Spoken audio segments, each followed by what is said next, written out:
မင်္ဂလာပါရှင် မင်္ဂလာပါ ပထမအောင်ဆုံးအနေနဲ့အမရဲ့နာမည်လေးနဲ့ကလေးရဲ့နာမည်လေးကိုမိတ်ဆက်ပေးပါအောင်ရှင် မတော့ထိထားလေးရဲ့မမေလှမြင့်ဖြူဖြစ်ပါတယ် ဟုတ်ကဲ့ပါရှင်ဒီကျောင်းနေအများကြီးရှိရတဲ့မှာပေါ့နော် YLE ရဲ့ half day program လေးကိုဘာကြောင့်ရွေးချယ်ဖြစ်ကြရဲဆိုတာလေးကိုလည်းပြပြပေးပါအောင်ရှင်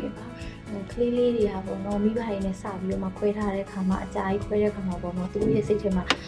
စိုးရင်စိတ်ကလေးဖြစ်မှာစိုးတာဖြစ်တဲ့ကြောင့် half day ကိုစ join ခဲ့တာပါ ဟုတ်ကဲ့ပါရှင်ဒီသမီးလေးကိုပေါ့နော် half day program ကနေပြီးတော့ full day program လေးကိုပြောင်းထားဖြစ်ပုံနဲ့သမီးလေးရဲ့တိုးတက်ပြောင်းလဲလာတဲ့အခြေအနေလေးကိုလည်းပြပြပေးပါအောင်ရှင် ဟုတ်ကဲ့ပါသမီးလေးကပေါ့နော် half day မှာအရင်ပျော်ရွှင်လာတာတွေ့ရတယ်ပေါ့နော်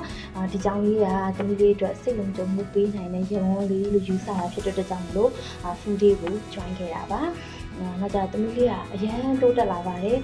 စကားတွေလည်းအများကြီးပြောလာတယ် social skill တွေလည်းကောင်းလာတယ်ပေါ့နော်နောက်ကြ sharing လေးတွေလုပ်တတ်လာတယ်ဒီ English နဲ့ပတ်သက်တဲ့ letter လေးတွေ number လေးတွေ color လေးတွေပေါ့နော်အဲ့ဒါလေးတွေကိုတော်တော်သိလာတယ်ပေါ့နော်